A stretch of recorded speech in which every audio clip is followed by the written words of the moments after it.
Donc on a une secrétaire ce que je voudrais vous demander au départ, c'est d'ajouter un point de l'ordre du jour de la création d'une commission permanente pour gérer le coworking au plan administratif et financier. Donc ce n'était pas à l'ordre du jour, est-ce que vous autorisez? Merci. Deuxième secrétaire de séance, propose Régine Gauthier, elle a une grande chance, sans ses lunettes. Merci. Donc tu fais l'appel. Gasquet Jean-Paul. Présent. Auge Guivant donne pouvoir à Bernard Guénon. Ballandra Franck. Présent. Rognard Frédéric. Présent. Broutin Eric donne pouvoir à Corinne Mondin. Corinne Mondin, elle arrive dans le plan. Catala Marie-Claude. Présent. Chavannes Alexandre. Présent. Cognard Sylvie. Présent. De Saint-Jean Agnès. Présent. Durand Brice. Présent. Claudeur Jean-Pascal. Présent. Foncouvert Monique donne pouvoir à Géraldine Montagnon. Gambu David. Présent. Moi-même. Guillenon Bernard. Présent. Jeannot Céline. Présent. Julien Thierry. Présent. Leroy Bertrand. Présent. Mardan Laura. Présent. Minjar Jean-Louis. Présent. Montbelin Corinne. Elle arrive. Montagnon Géraldine. Morel Régine. Présent. Morio Monique. Présent. Renaud Evelyne. Absente. Simon Laurence donne pouvoir à Franck Ballandra. Soumireux Jean-Henri. Il arrive. Thomasson Sylvie. Pernod Marianne en congé.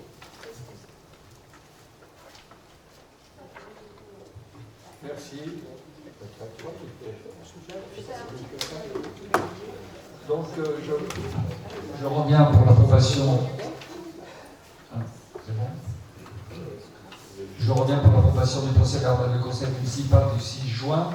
Vous avez répondu. Est-ce qu'il y a d'autres observations? Qui est-ce qui est contre? Qui s'abstient? Merci. Je vais laisser la parole à Sylvie Thomasson, validation du marché de fourniture de transport et livraison de repas froids pour la cantine Sylvie Thomasson. C'est moins agréable, je te dis tout de suite. Oui, c'est... Tu le mets comme ça. Ah, comme ça. Voilà. Très bien. Donc, suite au marché de fourniture des repas froids pour les cantines, on a reçu trois offres. SHCB, donc c'est les prestataires qu'on a jusqu'à aujourd'hui. RPC, c'est celui qu'on avait il y a 3 ans. Et à nouveau, Happy Restauration. On a souhaité, par rapport justement à cet appel d'offres, réunir, faire un groupe de travail avec les élus de la commission vie scolaire, mais également avec les parents d'élèves des trois écoles. Donc pour le coup, c'était bien, parce qu'on a fait un point d'abord avec le SHCB. On a fait un bilan et il y a des questionnaires qui ont été aussi envoyés aux enfants, donc c'était bien d'avoir le retour des enfants concernant SHCB. Et puis après, on a fait, en dernier lieu, on a fait la visite de ces trois prestataires.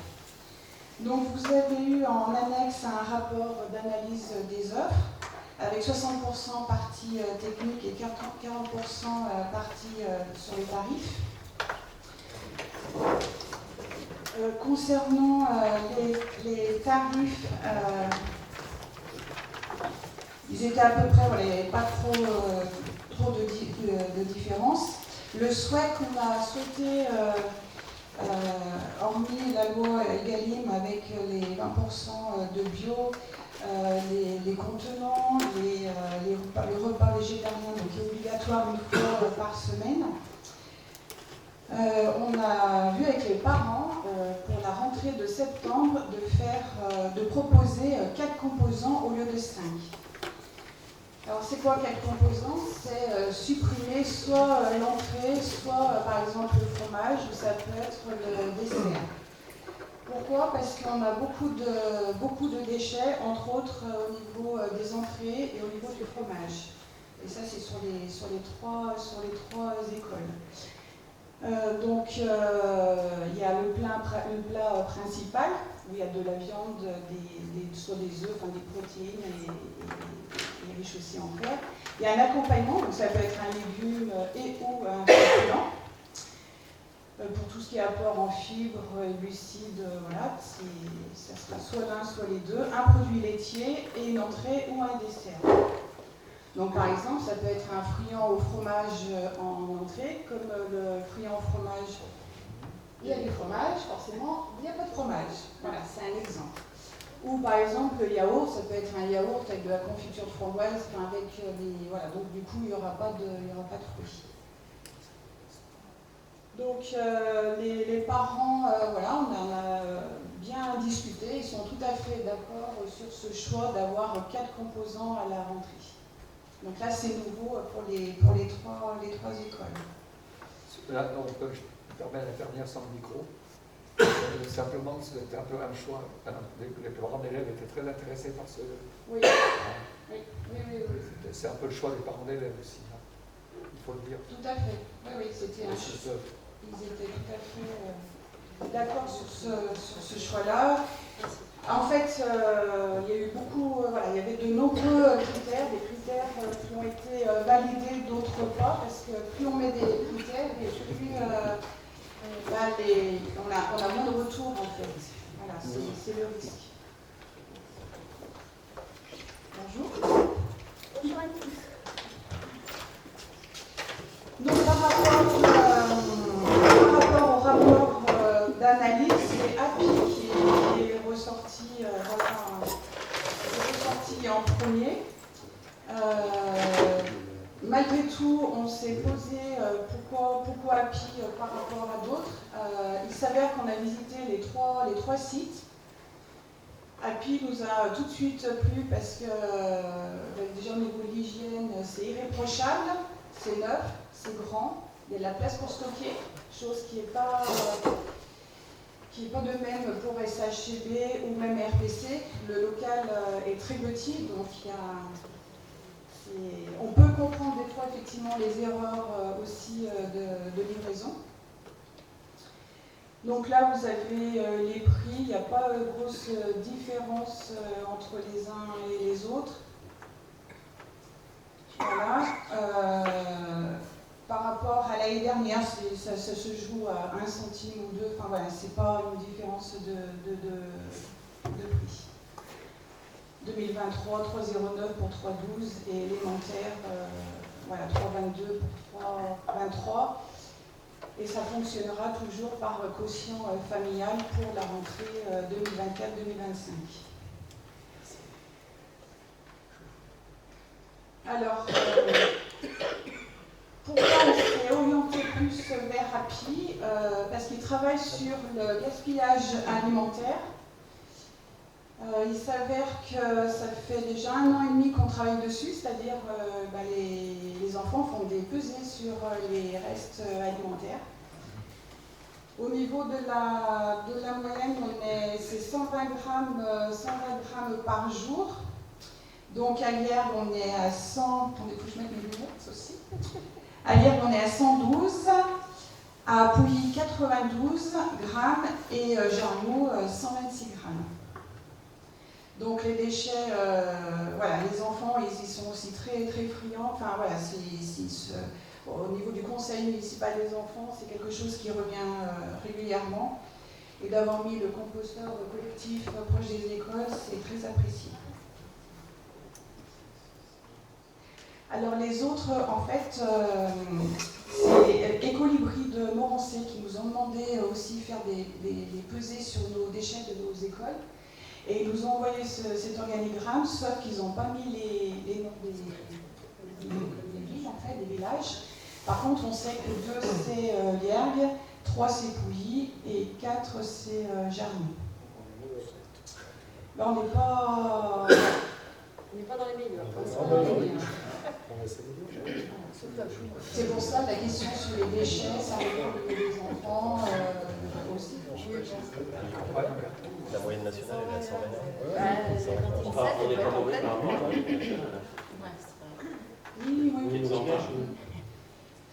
Les autres, c'est qui? En sachant que là, dans cette pesée, il n'y a pas les excédents. Hein. D'accord? Les excédents, en fait, c'est tout ce que les enfants n'ont pas mangé.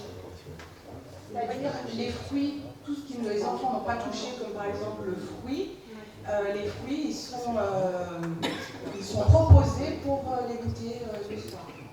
Voilà. À Jarniou, ils ne mangent pas à Jarniou. Ils jettent. Hein. Qu'est-ce qui se passe à Jarniou?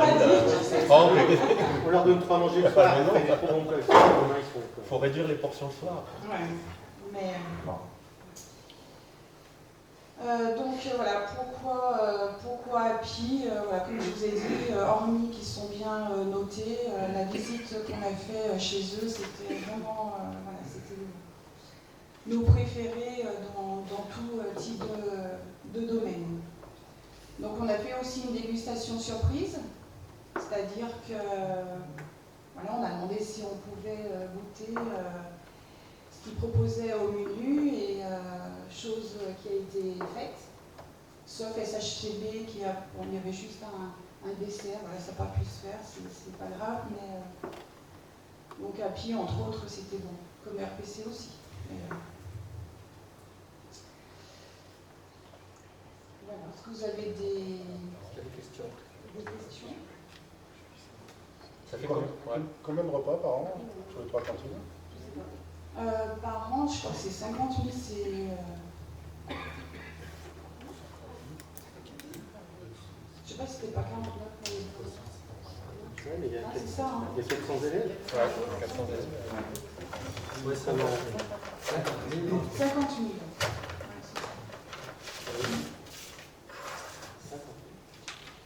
400 élèves. 4 jours par semaine, ça fait 1600. Par 4 ou par 36, c'est par 4 ou par 36. Ouais, par 36, ouais. 1600 par 36, c'est ça. Alors Happy, c'est une nouvelle structure. Pour l'instant, ils livrent 2000 repas par jour. Et cette nouvelle structure, elle est grande, elle est lumineuse, elle est propre. Et on a rencontré la diététicienne. Et ils vont proposer aux enfants à peu près une fois par mois des nouvelles recettes. Par exemple, on a goûté un gâteau au chocolat à la courgette. Voilà. C'était excellent. Donc c'est audacieux. À la fois, c'est ce que commence aussi à faire. C'est fréquent maintenant. Voilà, c'est ce que les parents commencent voilà, à faire aussi. Et Happy sont situés? Ils sont où cette structure? Alors Happy sont à Jonage, RPC à Dandin et SHC à Panne. À Manzia. Quand tu dis dans là, c'est où? Manzia. C'est à côté de Bourg. Non, c'est avant. C'est au sud de Mâcon. Oui, c'est en allant sur C'est au côté de Mâcon. De Bourg en Bresse. En direction de Bourg. En direction de Bourg. Donc l'avantage c'est une structure qui est... Bon, je l'avantage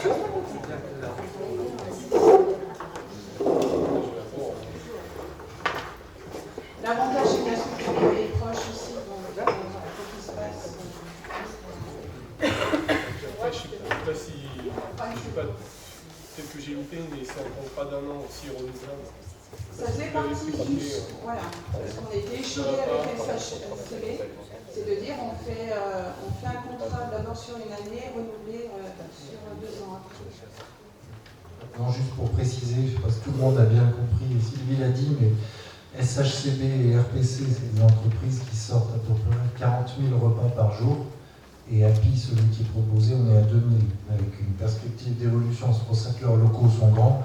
Et c'est vrai qu'on fait le choix aussi d'une petite entreprise qui va grandir. Voilà, c'est juste pour redonner cette précision. Pas de problème de recrutement, au niveau social, ça se passe bien. Mais ça se développe. Oui, Non, mais ils n'ont pas. Hein Il faut livrer, il faut assurer la livraison. Ils n'ont pas d'employés comme toi. C'est-à-dire qu'il n'y a pas de grève. Ce qui nous livre cette année, l'antenne de Rouen ne fait pas. Enfin, c'est une petite structure aussi. Hein. Ils n'avaient qu'une dizaine d'écoles à Rouen, là où ils fabriquaient. Et ils étaient surchargés. Et puis quand on a surtout été surpris par les chambres froides. Oui. peu au niveau hygiène.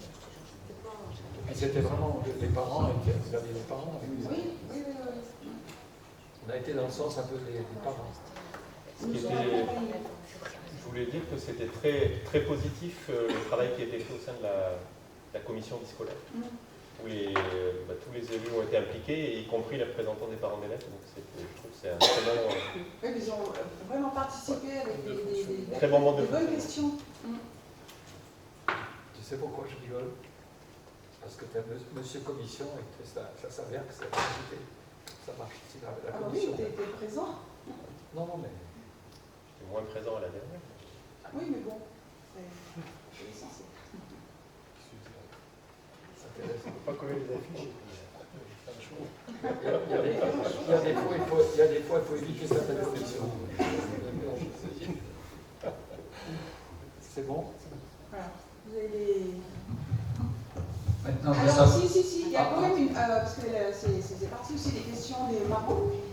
Il y a quand même une différence de prix avec les maternelles et élémentaires.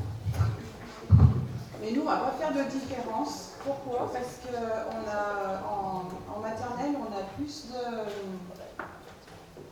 d'animateurs qu'en élémentaire. Voilà. Il faut un animateur pour 14 enfants et un animateur pour 18 en élémentaire. Donc on ne fait pas de différence de prix. Très bien. Je passe le... Bonjour micro. Pardon. D'abord, on va faire voter. Qui est-ce qui est contre? Qui s'abstient? Merci. Maintenant, je voudrais passer à l'ordre suivant, c'est la validation du marché de la recherche d'activité. Bernard. Bonjour. Donc, pour cet appel d'offres, on a eu 4 réponses. Une réponse de la société Tivan, une réponse d'Eurovia, une réponse d'Eiffage et une autre d'Axima. Donc, pour rappel, les travaux de la voie du Taco vont s'échelonner de septembre à mai entre Jarnoux, au départ de Jarnoux et jusqu'à la sortie de Liergue, rue de la Combe, avec des parties voirie et des parties en site propre, c'est-à-dire sur la voie du Taco existante. Donc, dans ces réponses, on a eu des offres techniques assez équivalentes sur le fond, mais avec des variantes que l'on avait demandées, des options que l'on avait demandées. Sur le biosourcé et sur le liant végétal, savoir si c'était l'enrobé végétal 100% ou pas 100%. On a eu donc surtout des variantes sur Tivan et Eurovia. Alors Axima, au niveau des notes, n'a pas fait un dossier très bon et très élevé au niveau prix. Ils étaient à plus de 950 000, là où les 3 autres sont plutôt dans la fourchette de 700 à 800. Donc on les a éliminés rapidement. Eiffage était aussi sur des notes techniques pas très bonnes, sur un dossier technique pas très bon, avec un planning que l'on trouvait assez aberrant de 3 mois de travaux, dont 1 semaine de terrassement seulement pour l'ensemble du projet. Et malgré les questions qu'on leur a posées, ils ne sont pas revenus trop en arrière là-dessus, donc on ne veut pas prendre le risque non plus d'avoir des soucis. Étant donné qu'ils étaient plus chers que Tivan et Eurovia, voilà, ils ont été éliminés aussi. Donc restait Tivan et Eurovia avec des solutions techniques et des variantes qui permettaient de comparer l'un par rapport à l'autre. Donc on a la variante 1 de Tivan à comparer avec Eurovia variante et qui était sur donc une solution avec donc un enrobé de 4 cm, du biosourcé et du végétal à moitié, en fait, à 50%, à 53% exactement. Ensuite, sur les solutions, donc sur ces solutions-là, Tivan était mieux placé, économiquement parlant. Et puis sur la partie 100% végétal, on avait aussi Tivan qui était bien placé. Il se trouve que on retient la variante 2 de Tivan pour deux raisons. Une, effectivement, ça reste une solution qui n'est pas 100% végétale, mais quand on analyse le bilan carbone, on est bien moindre sur le bilan carbone. C'est-à-dire que la production de leur lait est beaucoup plus proche et donc beaucoup plus intéressante au niveau du bilan carbone.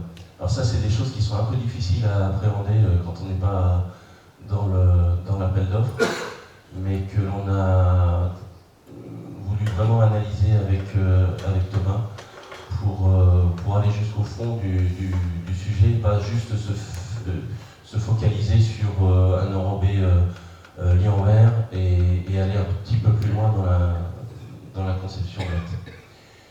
Donc ils avaient aussi un avantage sur leur variante 2 qui est légèrement plus chère que leur variante 1 qui était la moins disante.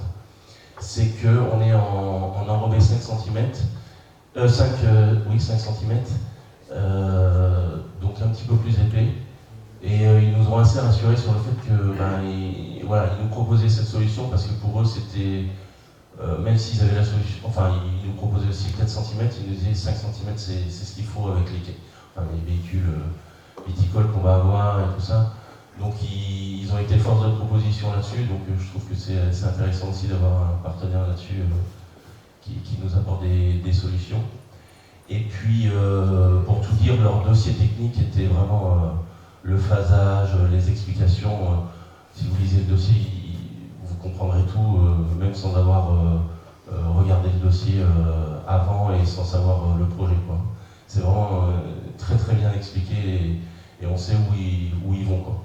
Ce qui n'était pas forcément le cas même de tous les trois autres. L'avantage qui est important. C'est là-dessus que moi, je pense que on a penché un petit peu tous ensemble, qui était dans l'appel d'offres. C'est que c'est l'épaisseur de 5, c'est bien ça, 5 cm. Donc pour la solidité, c'est tout à fait tôt. Les autres étaient à 4 cm. Alors vous voyez un peu la différence, le nombre de mètres cubes. Voilà. Et là, je vais vous expliquer, dans la partie de lierre où les tracteurs roulent dessus, c'était vraiment important. Je te redonne la parole, Bertrand.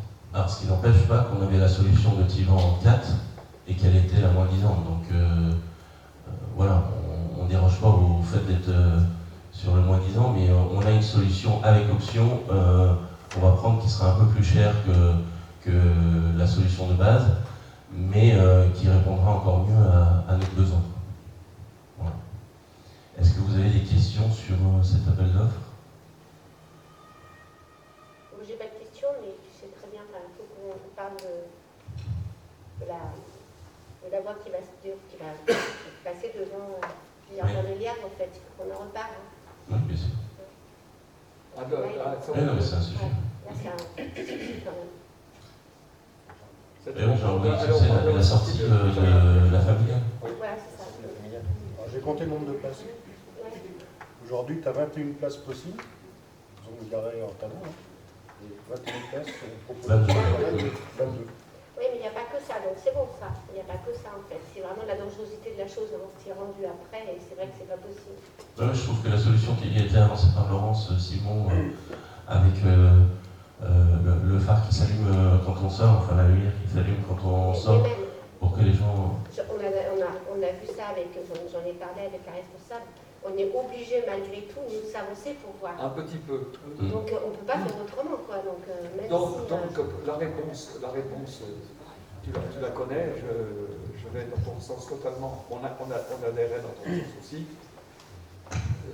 Simplement, il y aura une priorité pour les jardins de lierre, c'est les jardins de la terrasse.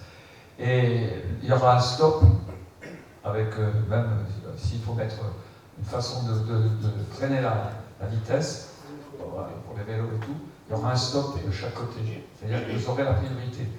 C'est vrai que vous n'avez pas l'habitude, c'est qu'avant ça circulait en vélo sur la route. Tandis que maintenant, ça s'approche de chez vous. Quand c'est sur la route, il y a une plaque. Ah bah oui, exactement. Là, on sort, on ne voit rien, quoi. C'est dangereux. Non, mais c'est pris en compte. On va pas en rester là. Alors. Voilà, donc considérant les... à moins qu'il y ait d'autres questions. Oui. On va vous projeter une photo du rendu que ça pourrait faire. Donc ça, c'est le long de la Saône. Donc c'est vraiment ce qu'on veut, c'est-à-dire une bande d'enrobés ocre, clair en tout cas, et qui est bordée par de la pelouse, enfin de l'herbe, pour que ça reste, ça se fonde dans le paysage, quoi. Voilà. Donc, considérant les 4 offres qu'on a reçues, nous optons pour Tivan, et donc nous demandons au Conseil d'attribuer le marché relatif à la consultation à l'entreprise Tivan, d'autoriser Monsieur le maire à signer tous les documents afférents au marché, à Monsieur le maire à procéder au paiement du prestataire retenu, et de dire que les crédits nécessaires sont ouverts au budget de la collectivité. Est-ce qu'il y a d'autres questions? D'autres questions? On passe au vote. Qui est-ce qui est pour?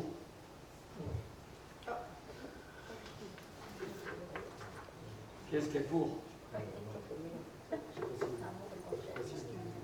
Tu lèves la main? C'était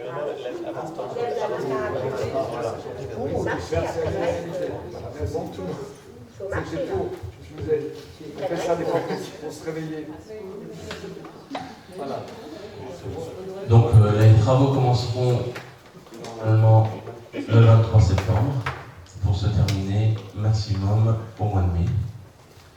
Voilà, en commençant par janvier. Merci, tu passes le jamais. C'est bon, on va faire des marches de côté.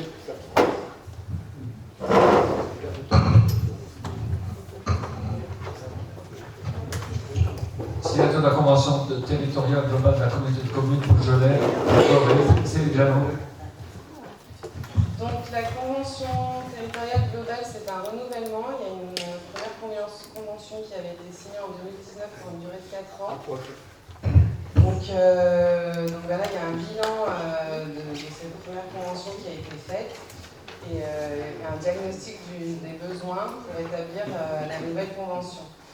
Donc il y a eu plusieurs groupes de travail, on a réuni les élus et la communauté de communes. Et donc on est ressorti la nouvelle convention que vous avez pu avoir en pièce jointe. Alors, je ne sais pas si vous avez tout bien lu. Il y avait pas d'annexe. Pas la lettre. Comment? Si, c'était un lien. Il était dans le message. Il a été envoyé Avec Ah oui, c'était téléchargeable.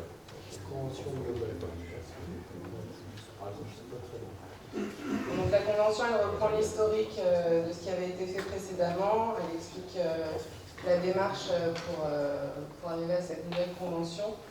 Pour faire ça avec principalement 3 axes. Le premier qui est de favoriser l'accès à tous les habitants à des services de qualité.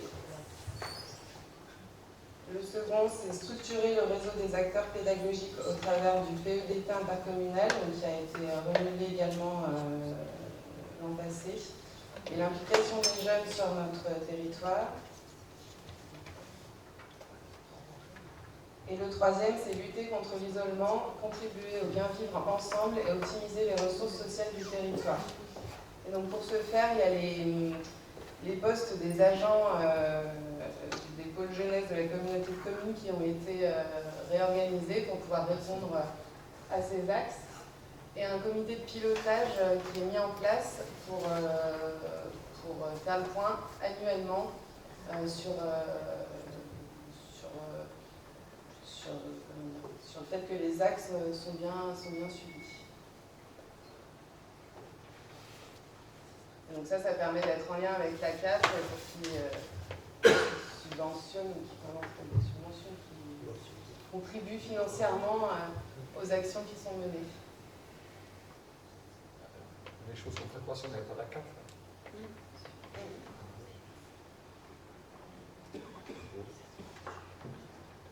Vraiment.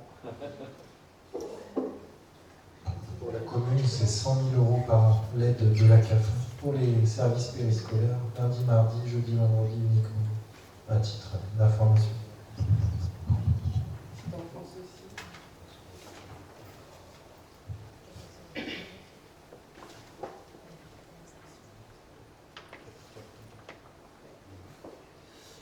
Vous avez des questions? Y a-t-il des questions? C'est juste une information. Donc on autorise Monsieur le maire à signer la convention territoriale globale. Qui est-ce qui est contre? Qui s'abstient? Merci.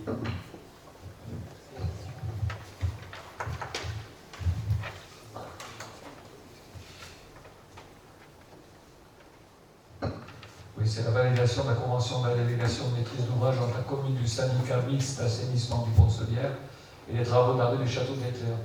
On est bien d'accord? Vous donnez d'autres explications? Non, simplement, vous avez vu que les travaux ont démarré depuis lundi, surtout durant 3 ou 4 mois.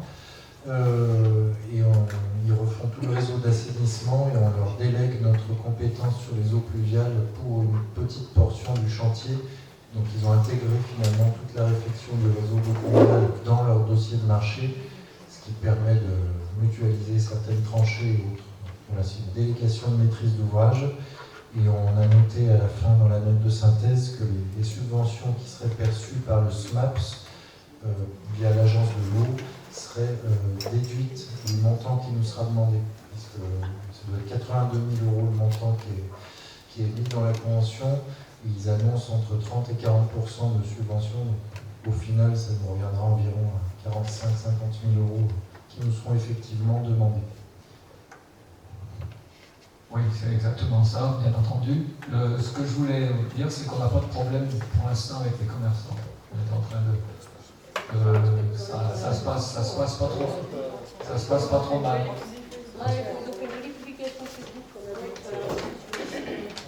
Et puis vous avez vu l'installation qu'on fait, c'est-à-dire qu'on va... Qui c'est qui met des trucs sur Facebook?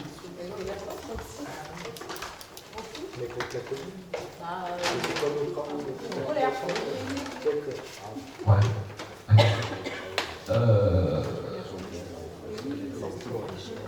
Pour faire un omelette, on est obligé de casser des œufs. Alors, simplement pour vous dire que la boulangère nous a demandé de mettre un deuxième panneau, parce qu'en montant le bouc, en descendant, on le voyait, mais pas en montant. Donc on a mis 2 panneaux. Ici, là, on est en train de bloquer la place de la Fontaine sur un tiers, ou réservé à 45 minutes pour les commerçants, pas pour les commerçants, on met bien pour l'épicier et le boulanger, c'est-à-dire stationnement à talons du côté de la rue du Château d'Éclair, afin qu'ils puissent aller par là, d'une façon en piéton. Donc ça va permettre, parce qu'il y a un passage. Voilà. Non, je vais vous dire que où est mon truc, c'est que j'ai reçu un coup de téléphone d'un jour avant qu'on ait commencé les travaux, c'était lundi parce qu'ils n'avaient pas encore posé les panneaux, mais depuis le boulanger ne m'a jamais rappelé. Donc quand le boulanger ne m'appelle pas, c'est que le tiroir caisse se remplit. Voilà. Mais c'est une grosse... Après, quand ça sera du Château d'Éclair, c'est pareil. Ils viendront, ils pourront venir que les commerces, que pour nous venir au commerce. Les autres n'auront pas le droit de venir. Donc on essaye de faire au mieux pour ne pas trop les pénaliser. Sachez qu'ils demandent des indemnités au syndicat et ils risquent de nous demander des indemnités aussi à nous. Donc voilà. Oui, non. Ben oui, ils ont fait 800 000 d'investissement et ils disent qu'ils vont perdre. Voilà, alors ça, il n'y a pas de journaliste et il n'y a personne dans la salle, c'est pour ça que je le dis, mais bon, je connais ça, j'ai été 22 ans président des commerçants, je connais. Voilà. mais j'ai fait au maximum. On ne peut pas faire mieux que ce que j'ai fait, ce que nous avons fait, ce que les services ont fait. Voilà. Donc, qui est-ce qui est d'accord pour la validation de la convention? Qui est contre? Qui s'abstient? Merci. Vente des appartements du niveau 1 et 2 au bâtiment de la Poste, de la commune déléguée. Je vous donne donc l'information. Nous avons donc vendu 330 de tête. Nous avons vendu 330 000 et les négociations ont été assez difficiles puisque au départ ils voulaient retirer l'ascenseur et que dans les négociations, je vous dis tout de suite, j'ai claqué la porte. J'ai claqué la porte avec le promoteur et en disant qu'on n'avait pas besoin de lui pour faire des appartements de jeunes. Il prétestait que ça ferait des appartements de jeunes et qu'il n'avait pas besoin d'ascenseur. Alors je lui ai dit, au revoir, bonsoir, je me suis levé, je suis parti. Et il est revenu sur sa proposition. On n'a pas cédé d'un pouce. Et il garde quand même le bail où avant il y avait une esthéticienne et puis maintenant ils font du tatouage. Autrement, il n'y aura pas de copropriété. Et on fait le même système que nous avons fait. On fait le même système que nous avons fait à l'ancienne cure de Pouilly. C'est-à-dire qu'ils ont une servitude, c'est eux qui ont la toiture. Et nous, on leur laisse une servitude pour passer les chez nous. Et dans la convention, il n'y a pas de copropriété. Parce que la porte, vous voyez l'ancienne porte blanche, l'ancienne porte de la Poste, c'est la porte qui donne accès aux appartements et à l'ascenseur. Il n'y a pas de communication avec d'autres, il n'y a que nous, il n'y a que lui. Donc il n'y a rien d'autre, donc il n'y a pas de copropriété. Alors, bien entendu qu'il conserve en bas quelques caves et garages à côté de la salle Saint-Élo. Voilà. Et donc, ça sera la même opération que... Voilà. Alors, est-ce qu'il y avait 5 appartements? Il semblerait que dans son projet, il n'en garderait que 4. Voilà.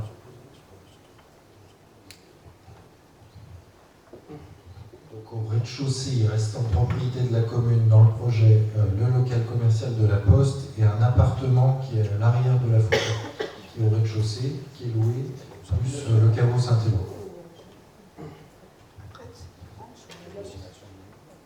Après, il va faire de la vente. Il va vendre les appartements, il va louer les appartements. C'est lui qui réalise, hein. C'est lui qui réalise. Ah non, on ne veut pas vendre de plateau. Hein. Non, mais lui, il fait des appartements, après, il va les vendre ou il va les louer? Ah non, il va les vendre. Voilà. Comment on va les louer? Il faudrait qu'il y ait de l'argent. Hein. Il faudrait qu'il y ait de l'argent, hein, parce que 330 000, quand tu vas rajouter tout le reste... Non, on ne vend pas en plateau. Non, mais la question est pertinente. On ne voulait pas, justement, on veut la maîtrise et on veut voir les plans, on veut tout voir. Alors on avait prévu, je donne la parole, on avait prévu dans les Hauts-de-Lière 70 appartements, on en avait mis 75 pour les logements sociaux, et pour compenser. Vas-y, je te laisse la parole. Justement, c'est ma question. Quelle était la destination de ce type de logement? Social ou... Avant, c'était social. Parce qu'avant, c'était social. Oui. Mais ça et là, ce que je t'ai expliqué, quand on a fait le Hauts-de-Lière, on a rajouté 5. C'est-à-dire qu'il y avait prévu 70, et on est passé à 75 pour compenser. Voilà. Et notre discussion, il faut que tu saches, notre discussion, c'est qu'on voulait un haut de gamme un petit peu agréable. La discussion, vous la connaissez. Les logements sociaux, on en fait pas mal. Vous avez vu ce matin au PLU, malgré que Pouilly et Jarry en prennent, on va en reprendre encore. Mais je considère qu'à Liège, on peut mériter d'avoir quelques appartements de haut standing. Et on n'en a malheureusement pas beaucoup. Même je dirais, si on n'avait pas le Clos Perrin, on n'en aurait pas un. Voilà. Après, c'est vrai qu'on manque globalement de logements sociaux par rapport aux objectifs qui nous sont fixés. Oui, mais on avait ben, je sais bien. Donc là, on avait l'occasion d'en avoir. Non. Le plafond, c'est pas vraiment. C'est pas adapté pour du social. Oui, mais du coup, ils vont être L'idée sortis. de la vente de cette partie-là, c'était de financer l'achat du terrain qui va servir pour la médiathèque et pour les logements sociaux qui seront au-dessus de la médiathèque. Donc, quelque part, c'est le pendant de l'un de l'autre, si tu veux. On remplace ces appartements par la médiathèque et les logements sociaux qui seront au-dessus de la médiathèque. Oui, mais est-ce qu'on n'aurait pas réussi à vendre en négociant Non, mais attends, je vais revenir sur le débat de fond. Chacun votera comme son. Je dis simplement à l'IR, si on ne peut pas mériter d'avoir. Il reste quoi? Il reste ma propriété, il reste celle de Tondeur, et toutes les autres ont été découpées tout en monde. Si à l'IR, en plein centre du village, on ne peut pas avoir, pour des personnes d'un âge, parce que justement c'est là la bagarre qu'on a eue, une maison, c'est une maison de standing, avec des hauteurs de plafond et tout, si on ne peut pas obtenir ça, moi je dis, je regretterais qu'on fasse du logement social dans une telle bâtisse. Voilà. Voilà, c'est ça. Et je le dis très clairement, j'avais pensé à tout. On avait 70 logements, et j'en ai demandé 75, et ça a été une négociation qui a été assez difficile avec Dugelet par rapport au village, parce que Dugelet on voulait 70, vous avez compris. Voilà, on voulait plus de. Voilà, c'était une négociation qui a été difficile avec Dugelet quand on a fait les logements. Voilà, moi je vous donne mon sentiment. Regardez cette maison, elle mérite d'être une maison de haut standing. On ne va pas en avoir d'autres. Hein. À toi. On aurait pu garder un haut standing et garder pour nous en tout cas. Mais bon, c'est un certain avis que j'ai expliqué. Ah, mais tu m'avais dit ça. J'ai lu ton. J'ai expliqué dans le Réinfo. Par contre, effectivement, si c'est le choix de la majorité de vendre cette bâtisse, je pense qu'on aurait une meilleure compte de la vendre en découpant, parce qu'on est à 1400 € de mètre carré, j'ai regardé, et je pense que ça vaut plus que ça. Si on les vendait, une chose que tu oublies de dire, s'il te plaît, je t'arrête tout de suite. Je connais ton argument, je connais ton argument. Mais la maison, il faut que tu ailles la voir. Hein, il faut que tu ailles la voir. Parce que les escaliers sont à 10 cm du mur. Attends, laisse-moi finir. Il y a un redressement de la poste. Si un jour vous voulez faire une visite sur place, vous faites la visite. Mais cette maison, je tiens à te dire, il y a un travail énorme pour la remettre en état. Énorme. Et on était à deux doigts il y avait un refus, on se bagarrait pour 30 000 €. Et j'ai pas cédé. Alors, voilà. Moi, je vais dire franchement, à côté de l'église, en plein centre du village, à côté de notre petite maison qui sont en caractère et tout, si on ne peut pas avoir une maison de haut standing en plein cœur de l'Yerres, ben, je m'excuse, ceux qui ne sont pas d'accord ne me suivent pas, et ceux qui sont d'accord avec moi me suivent. Merci.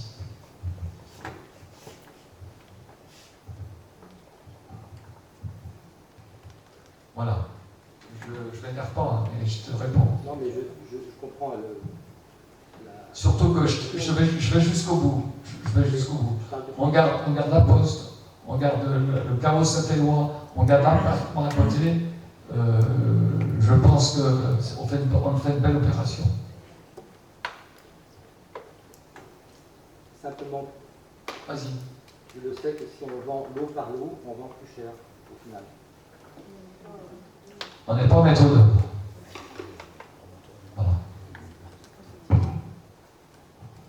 Voilà. Ça, je vais t'expliquer. Le dernier qui l'a fait, c'est M. Bataillon. Le dernier qui a fait. Moi, j'en ai fait pendant 20 ans. On pouvait faire des piscines, on ne pouvait pas faire des piscines, on n'a pas fait. On pouvait faire des stades, on pouvait faire des écoles, on pouvait faire. Et on pouvait acheter du bâti. On pouvait acheter du bâti, on l'a fait pendant longtemps. Le dernier maire qui a fait cette opération d'aménageur, c'est René Bataillon, avec au-dessus de la campagne fleurie. Maintenant, c'est plus possible, on ne peut plus. C'est pas notre boulot. Voilà. Moi, vous dis, ça a été ma volonté. Si vous la contestez, chacun le contestera par son vote. Et voilà.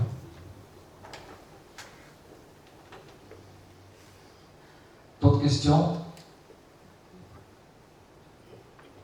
Qui est-ce qui est contre? Qui s'abstient?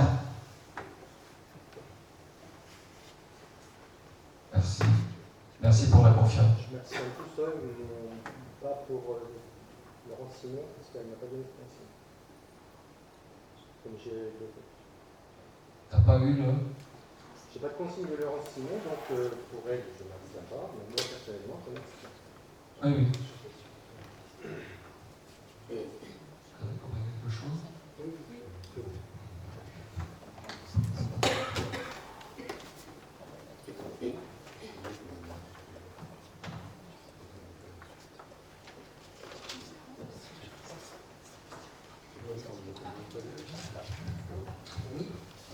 Le point numéro 8.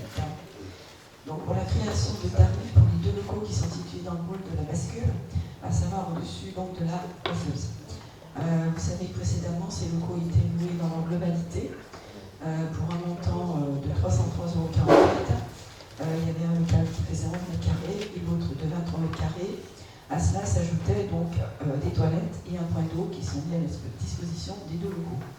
Donc on souhaite en fait séparer ces 2 locaux, les louer séparément.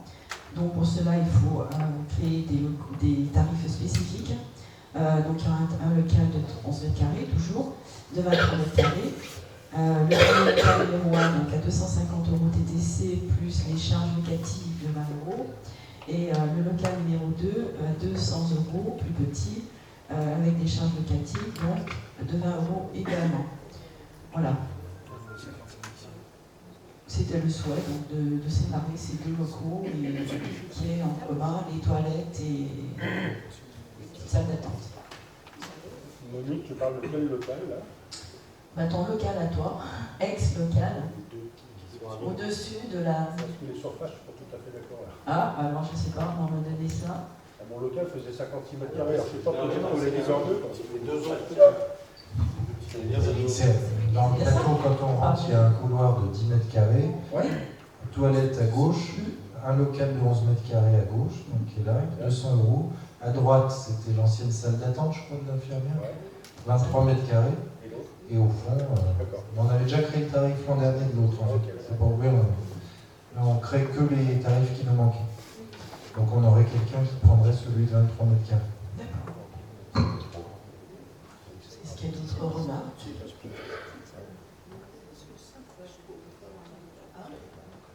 D'autres remarques? Qui est-ce qui est contre? Alors, attendez, ça discute. Et qui est-ce qui prendrait les locaux? C'est plutôt quel style de profession? Personne pour l'instant. Si, apparemment personne. Si, parce que Thomas disait qu'il y en avait un des deux, celui de 23 mètres carrés, qui avait déjà trouvé preneur, c'est ça? C'est une personne qui était justement dans le local de la Poste jusqu'à l'an dernier, qui faisait des ongles et différentes prestations esthétiques, qui a acheté une maison à Pouilly-le-Monial récemment et qui s'installerait à titre définitif, avec un bail non précaire dans ce local. Et on a déjà ce type d'activité en marche. On a posé la question, a priori, elles ne sont pas sur le même type de clientèle. C'est assez pointu, c'est l'esthétique avec une branche particulière. On a posé la question et aller rencontrer la dame du rez-de-chaussée pour être sûr qu'il n'y ait pas de non-compatibilité. C'est une personne qui travaille que sur les réseaux sociaux, si j'ai bien compris, et sur rendez-vous. Elle n'a pas du tout besoin d'un pas-de-porte. Elle est très jeune, elle a 21 ans.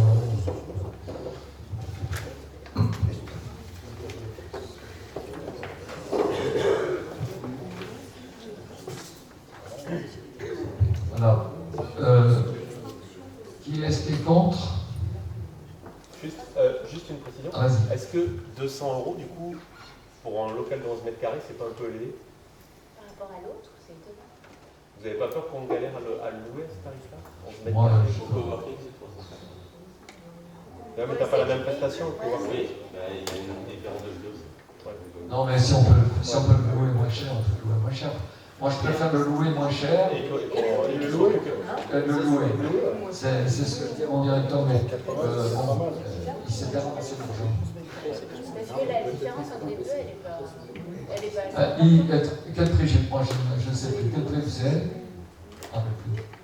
C'est plutôt la différence des deux. Oui, c'est la différence des deux.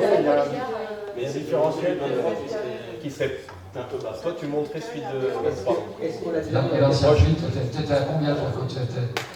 Mais par rapport au coworking, c'est logique, il n'y a pas la même surface. Hein. Ouais. Il y a 2 fois et demi. Avant de baisser le prix, est-ce qu'on l'a déjà mis en location? On va 600 €, mais c'était 56 000 €. Et alors? Voilà. Celui de la Poste, il y a combien, le petit local? Parce que c'est aussi tout petit à la Ah Poste. oui, mais c'est Ouais, mais c'est déjà combien? Ça doit être à 200. Ouais, bah tu vois, en fait, on est même temps. Actuellement, le tarif du 11 plus 23, c'est 303 € actuellement.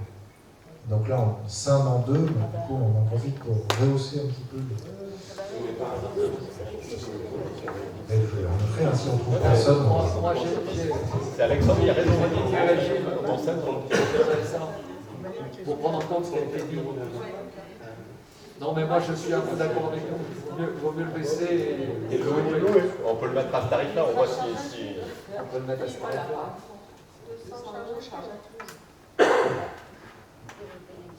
Alors, est-ce que vous êtes d'accord sur la proposition de. On le met à 180 et 230. Elle le prend, il est loué déjà. Elle le prend. Il est loué à 250, on va le laisser. Non, mais on bouge pas. Ouais. Je ne savais pas qu'il était loué, les amis. Je ne savais pas qu'il était loué. Ah non, on ne va pas lui dire de baisser là. Là, on va mettre l'implication. Ah oui, d'accord. Non, mais l'autre à 180. C'est pas que j'ai pris du recul là. L'autre à 180, c'est plus loin. Allez, 180. Et l'autre, c'est toujours 250. Tout le monde est d'accord? Merci. Je propose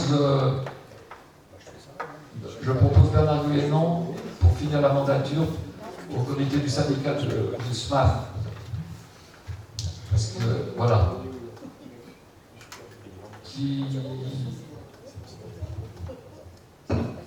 Voilà.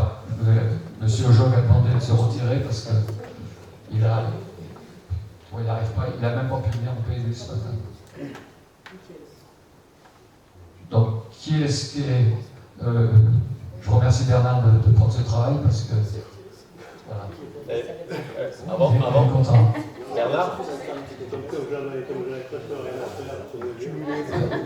Bernard, tu cumules les indemnités? Tu vas cumuler, hein, c'est ça?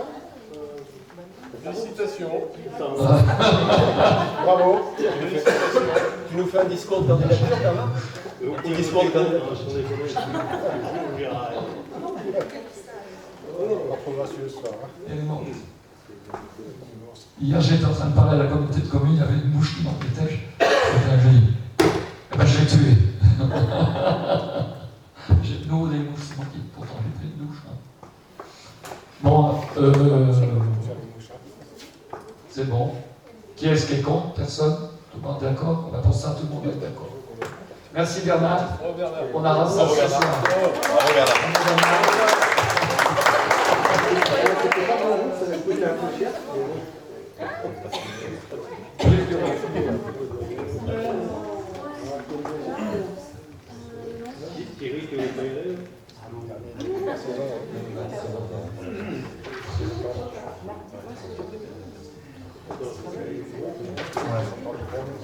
Pour les points suivants, je vous propose de les voter ensemble, les 5 points suivants, sachant qu'il s'agit de points RH. Donc si on les passe, donc le numéro 10, donc c'est la création d'un poste d'agent technique à temps non complet, c'est-à-dire à raison de 30 heures à compter du 1er septembre 2024. C'est un poste d'entretien des salles et des écoles, et c'est la transformation d'un poste non permanent en poste permanent, d'où la création. Donc il n'y a rien qui change, hein, c'est juste entre guillemets une mise à jour, mise aux normes. Donc ça c'est pour ce premier point. Le point suivant, c'est la création de postes d'agents d'animation à temps non complet. Donc là, pareil, la transformation de 3 postes non permanents en postes permanents. Point numéro 12, la modification du temps de travail d'un d'emploi permanent d'ADSEM à temps non complet. Donc c'est des postes d'ADSEM dans les écoles et c'est pour des modifications de temps de travail pour 2 agents. Qui l'un compense l'autre, donc il y a un plus pour l'un et un moins pour l'autre. Ça c'est point 12. Point 13, c'est une diminution du temps de travail pour un emploi d'agent d'animation. Toujours donc dans les écoles, la demande de diminution de temps de travail d'un agent. Et donc le point 14, également une transformation de poste relevant du cadre d'emploi d'adjoint technique. C'est là une transformation pour rendre possible des avancements de grade qui aujourd'hui, faute d'être sur un poste relevant d'un cadre d'emploi d'agent technique, ne peut pas avoir d'avancement de grade. Donc ça c'est pour le point 14 et pour le point 15 c'est la même chose, la même transformation de poste pour rendre possible des avancements de grade. Voilà pour les points RH. Non, on a un 6e. Transformation d'un point, donc relevant du cadre d'emploi d'ADSEM encore, et pour le 3e également, transformation pour rendre possible les avancements de grade. Est-ce qu'on doit être au bout des modifications, des créations? Je rappelle qu'il n'y a pas d'impact au niveau budgétaire, hormis pour les derniers où là il y a un avancement de grade, mais c'est dû à l'avancement de grade, c'est pas dû à la création ou à la transformation des postes. Voilà. C'est une mise à jour classique qu'on peut avoir régulièrement. Donc, je vous propose de les mettre au vote. Qui est-ce qui est contre? Qui est-ce qui est contre ou qui s'abstient? Merci. Pour le point 17, donc on aborde le coworking avec la création d'un nouveau point, c'est ça, et la décision je te laisse. Donc, normalement, le vote qu'on a fait, il n'est pas très légal ce qu'on a fait avant. Il fallait voter point par point. Oui, mais j'avais précisé qu'on pouvait. Okay. À moins que quelqu'un s'y oppose. Dans ce cas-là, on vote point par point, chaque point RH. Normalement, c'est hier. Non, mais c'est bon. Oui, j'avais annoncé. Voilà, tu avais annoncé avant. Bon, ok. Non, mais c'est pas marqué sur le compte rendu. Moi, je suis au point création de la commission permanente du suivi administratif et financier du coworking. On veut mettre en place une commission qui nous protégerait parce qu'aujourd'hui, on peut déposer un siège. C'est-à-dire on peut mettre son siège dans les bâtiments de coworking. Donc on n'aura jamais de problème quand c'est des gens du secteur. Mais si demain arrive un Parisien ou un Marseillais, eh bien, on ne voudrait pas que ce soit systématiquement oui. Donc je laisse la parole à Bertrand Leroy, ou c'est peut-être. C'est ça, on met le nom. Non, mais il y a cette dimension du siège social qui est bien une commission qui rend compte au Conseil des dossiers accordés, s'il y a des demandes de domiciliation, puis d'une manière plus générale, c'est tout le suivi administratif, commercial et financier du coworking. Là, typiquement, on peut se poser la question en septembre de lancer de la pub payante pour faire vivre le coworking. Il est bon qu'il y ait un groupe qui en décide et que ce soit transparent pour la pérennité de ce coworking communal. Donc c'est l'ensemble, c'est les domiciliations et toute la gestion du coworking. Sur la surveillance du sabbat, si je me suis trompé. Mais il y a les deux, Est-ce que vous avez je vois que tu n'as pas bien compris. Si, j'ai compris, mais t'as pas peur que ça fasse trop de commissions, ça? À une époque, je ne voulais pas trop qu'on crée des commissions. Non, mais moi, quand je me prépare pour les prochaines élections, je prends mon avis sur toi, tu comprends? Il y a des petites commissions et des grosses commissions.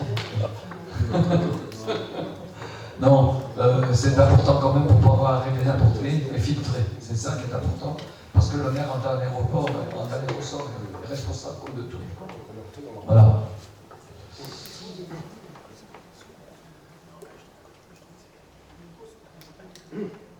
Alors les membres, moi-même, Brigitte Gauthier, Bertrand Leroy, Brice Durand, Jean-Louis Majard, Thomas Taillebien ou Isabelle Babin. Isabelle Babin qui est la comptable. Est-ce que ça vous va? Oui. Question? Je veux bien faire partie de la commission. Tu fais partie de la commission? Pas de problème.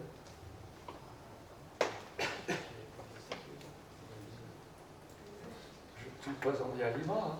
Ah bon? Tu te présentes bien à Lima.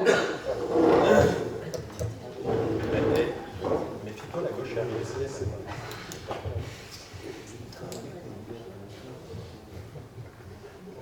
Tu t'améliores sur le collage des affiches. Parce qu'est-ce que c'est la gueule des affiches? Dans les points divers, en fait, il y avait cette possibilité qu'on avait demandé à la préfecture de faire la domiciliation d'entreprise. Et c'est de là qu'est partie l'idée de faire cette commission de suivi, puisqu'on a cette possibilité qui nous a été accordée par la préfecture. Voilà.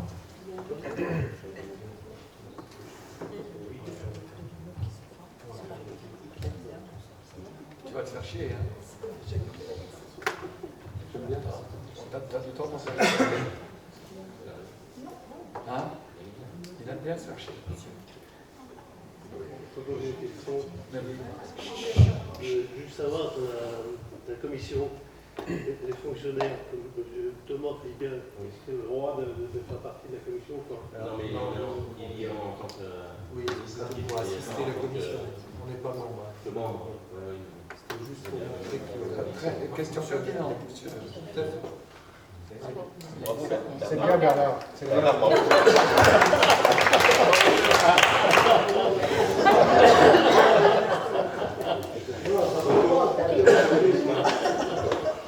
On a déjà le temps, il faut rester. Qui est-ce qui est contre? Et ma réponse, c'est quoi?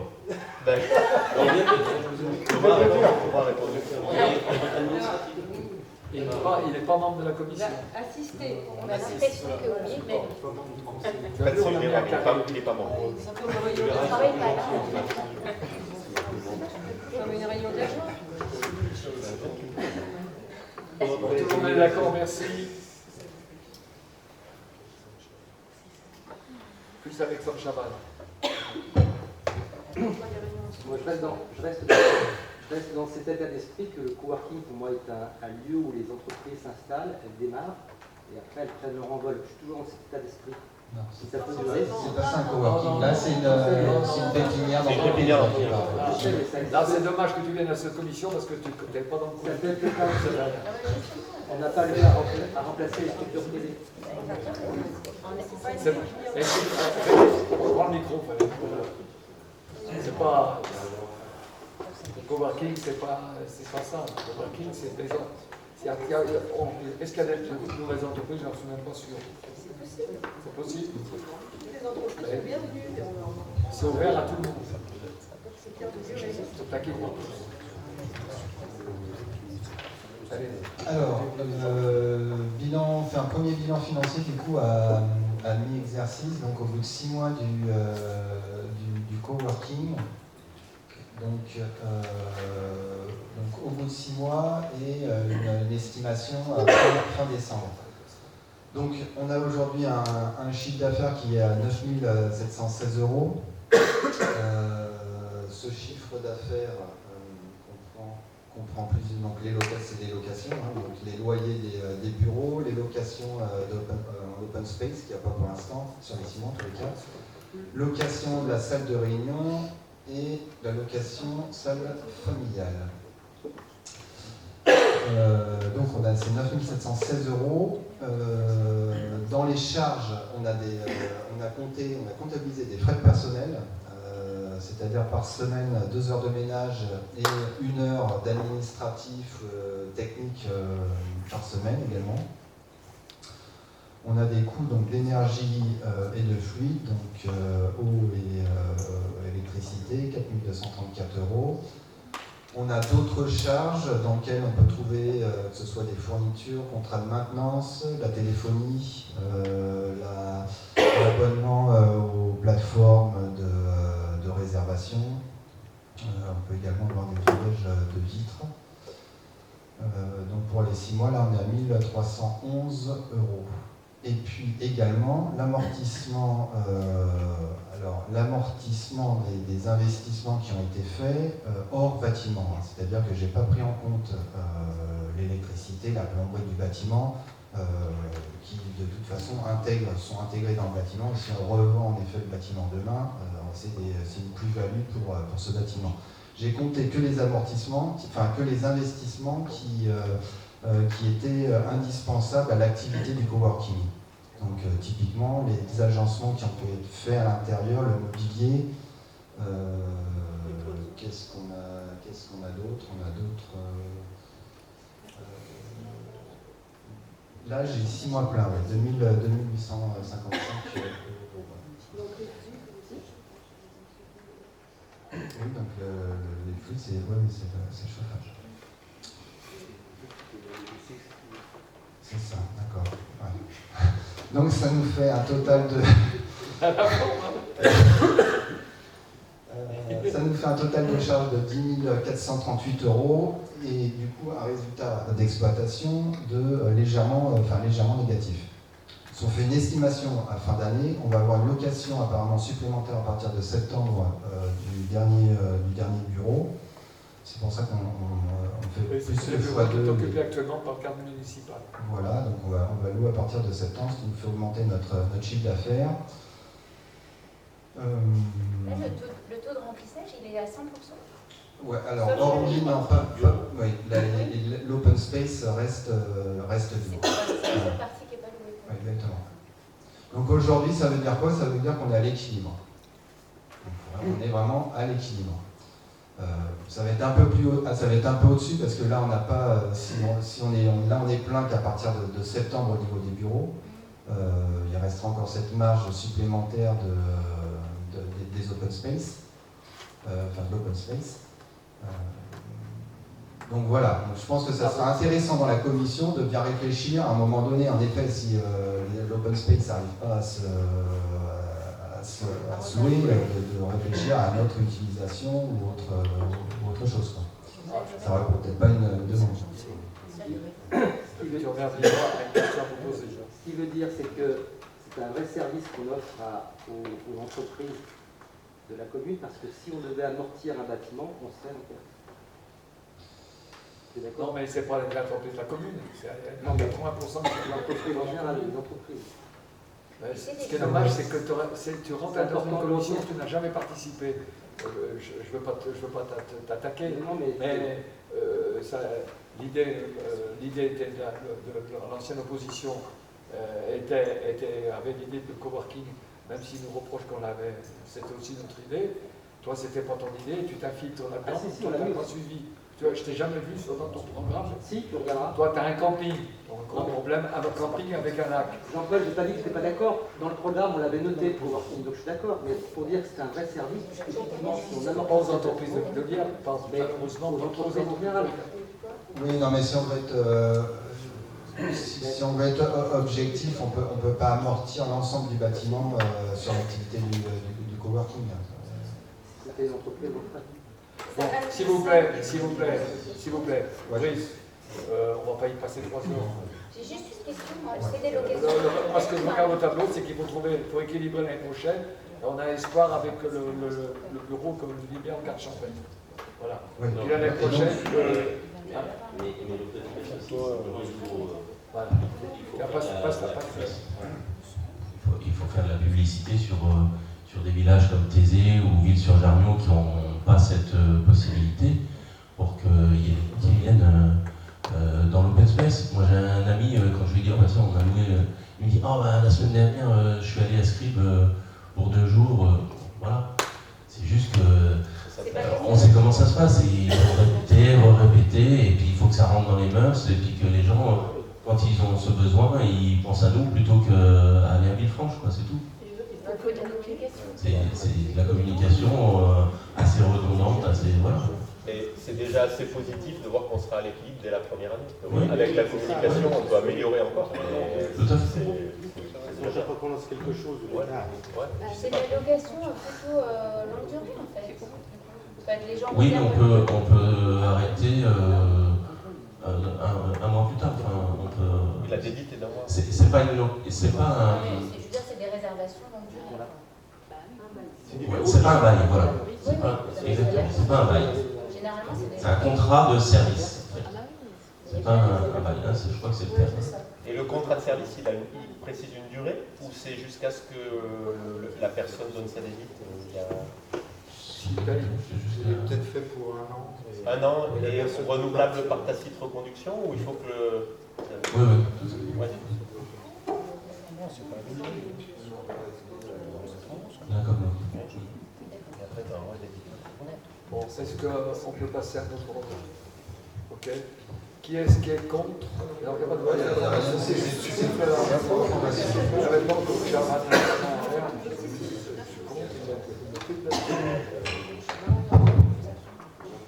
Alors, point d'exécution budgétaire, pareil, à mi-exercice, sur la partie fonctionnement. Alors, tous les postes ne sont pas à regarder parce que y a des variations. Donc les charges à caractère général, on voit qu'on est à 54,83% de réalisation à mi-exercice. Il faut savoir que dedans, on a des dépenses. On a des dépenses et autres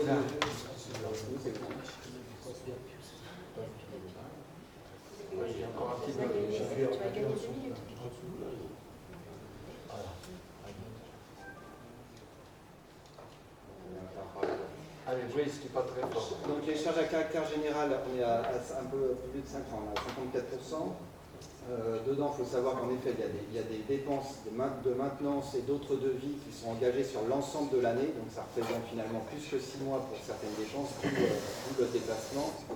Donc globalement, sur les opérations réelles, on est à 51,80% d'avancée. Au niveau des recettes, là on a 6 mois, donc ça correspond, donc on est à mi-exercice, on est au bon niveau, voilà, il faut rester comme ça. Sur la partie investissement, là ce qu'il faut regarder essentiellement, c'est les dépenses d'équipement, 54, presque 55%. De réaliser. Dedans ne figurent que les factures qui ont été payées. Donc on a bien réalisé. Donc on est sur le bon timing. Voilà, c'est-à-dire qu'on a vu notre budget au global. On fera les équipements qui sont prévus au budget. Donc on reste vigilant quand même sur les déplacements et on reste vigilant sur les dépenses éventuellement non prévues. Donc voilà sur les investissements. Sans serrer les boulons, on va être prudent. Voilà, les recettes, rien de particulier. Je voulais faire un point sur le bilan de la ligne de trésorerie qu'on a à ce jour résilié. Puisqu'on a souscrit le nouvel emprunt.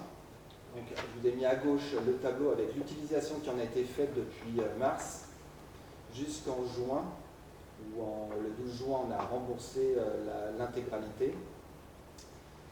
Et à droite, je vous ai reporté donc, les coûts de cette ligne de trésorerie avec des frais de dossier pour 1 000 €, des frais de non-utilisation de ligne pour 215,84 €, les intérêts suite à les différents tirages, 2748,89 €, pour un coût total de cette ligne de trésorerie de 3 964,73 €.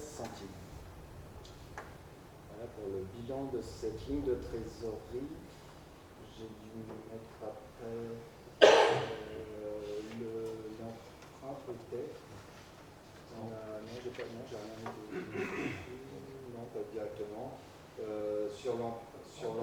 assurance thermique, c'est pas possible ça. Non mais je me blague avec le directeur. La rénovation thermique de la salle des fêtes de Pouilly, on dirait qu'on a fait du thermique. Voilà, non, sur le... Mieux. Parce que si on avait fait du thermique, on a créé 3 salles. 2 salles. Donc sur la rénovation de la salle des fêtes de Pouilly, donc c'était un marché hors taxe, c'était au départ à 801 183 €. Il y a eu des avenants en plus et en moins, pour globalement finalement en moins. On a donc au final moins 6 770 €. Donc ça joue avec des gros moins sur notamment la carrelage faïence fontaine et puis sur les menuiseries extérieures. Ça c'est pour les plus gros moins, les dépassements de Brun et Serra pour 3298 et 3870. Ça nous fait donc au global un coût final de 794 000 €, qui est financé donc à 52% par des subventions, donc, par la DETR et puis par le département du Rhône. Et donc reste à la charge 48% de cette dépense. Il y a des questions. J'ai bien l'avoir dépassé, souvent. C'est bien d'avoir tenu le budget. Il y a 2 entreprises qui ont dépassé, on prend tout le reste. C'est souvent. Parce qu'il y avait du travail supplémentaire, je crois. Oui, il y a eu autre chose. Et puis il n'a pas fini les marches. J'ai vu. Hein? Tu as vu tout à l'heure? J'étais venu quand il était fait, puis surtout les maisons en bas. Mais dit, t'inquiète, ça va. J'ai rendez-vous avec lui. Merci. Je vais être quand même. Le point suivant, le bilan financier donc, du skatepark, qui maintenant est ouvert. Là aussi, on a quelques mois, donc c'est plutôt une bonne nouvelle. Tu veux aller à la commission du skatepark, Alexandre? Tu veux aller à la commission du skatepark? On va en créer une pour toi. Tu m'as viré. On t'a jamais vu. C'est toi l'idée, puis on t'a jamais vu. On a donc un marché au départ qui était à 203 896 €. Donc il y a eu des avenants qui ont eu des baisses au niveau de la conception-réalisation, moins 22 780 €. Et en plus, s'enlève également du coup des pénalités de retard, donc pour 14 600 €. Ce qui nous fait au final un coût du skatepark un peu plus de 166 000 €. Et donc un financement de la part de l'État, de l'ETR, pour 46 250 €, soit 28% de l'investissement total. Ce qui nous reste à notre charge, 72% de participation, qui pour un skatepark est plutôt bien. Je peux faire une remarque sur le skatepark. C'est une super réalisation, il y a un taux d'affluence qui est quand même assez important, parce que tous les jours on voit des jeunes et leurs parents ou grands-parents qui... Par contre, j'ai des petites remarques. Est-ce que du fait qu'on a gagné un petit peu d'argent, est-ce qu'il y a un moyen de mettre un banc ou deux? On l'a entendu déjà plusieurs fois. Au moins deux. Il y a un balai. Parce que souvent, c'est les grands-parents qui accompagnent leurs petits-enfants et il reste là une plombe.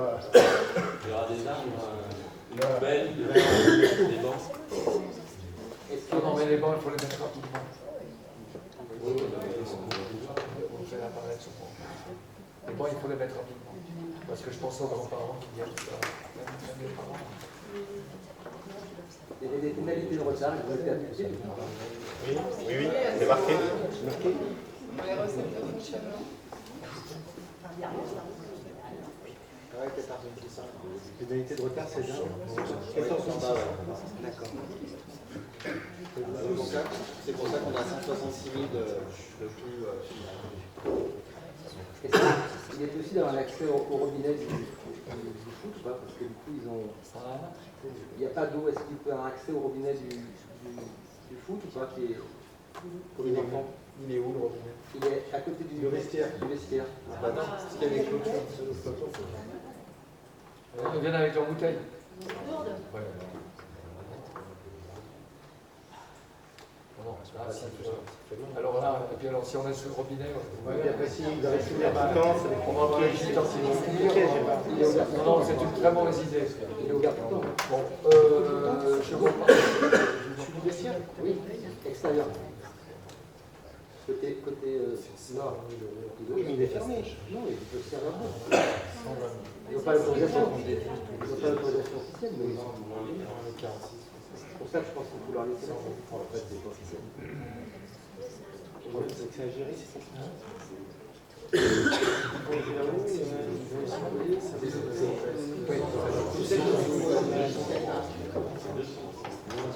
Valérie Kidorgo, maintenant, on s'appelle.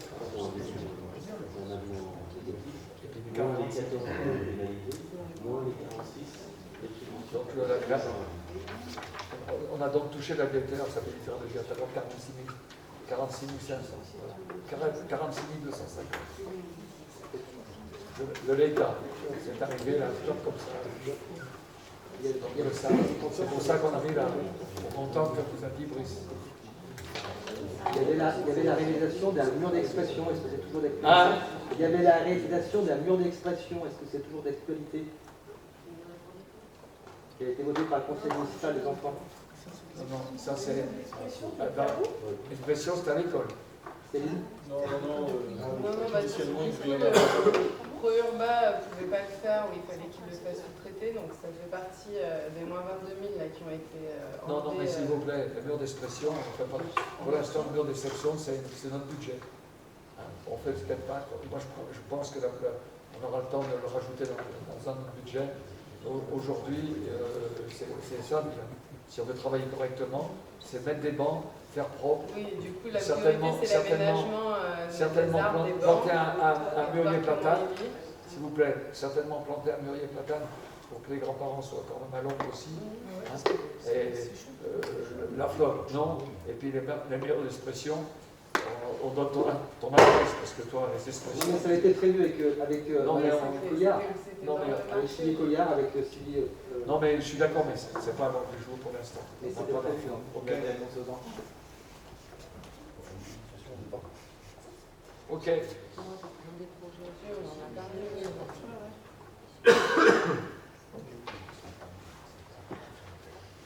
Quelques décisions du maire. Renouvellement d'une concession dans le cimetière de Jarnoux. Demande d'octroi d'une subvention d'investissement au titre des amendes de police, comme chaque année. Demande d'octroi d'une subvention d'investissement pour les projets 2025. Alors, j'ai oublié de le préciser, mais c'est pour le département du Rhône. Acquisition d'une concession dans le cimetière de Liergues et signature d'une convention entre la commune et le CIDER pour un point d'éclairage public qui était sur le domaine privé de la commune, sur la montée du Grillet. Et puis quelques petites infos sur les permanences de cet été. Donc on va, comme l'an dernier, suspendre les permanences du jeudi soir. Donc on fermera à 17h le jeudi du 25 juillet au 29 août. Parce que l'an dernier, on s'est aperçu qu'il y avait beaucoup moins de personnes. Et en plus, vu qu'on ne fait plus de bureaux municipaux, les filles se retrouvent toutes seules entre 17h et 19h. C'est moins confortable pour elles en termes de sécurité. Non, ça c'est pas. L'année dernière, moi je reste tout le temps au mois d'août, c'est pas la peine. C'est pas utile. C'est pas utile. On conserve les samedis, premier samedi de chaque mois, donc juillet, août, septembre, pas de changement. Et les mairies seront fermées au public le vendredi 16 août. Le 15 août, c'est le jeudi. Il y a un pont que beaucoup de personnes vont faire. Donc, voilà.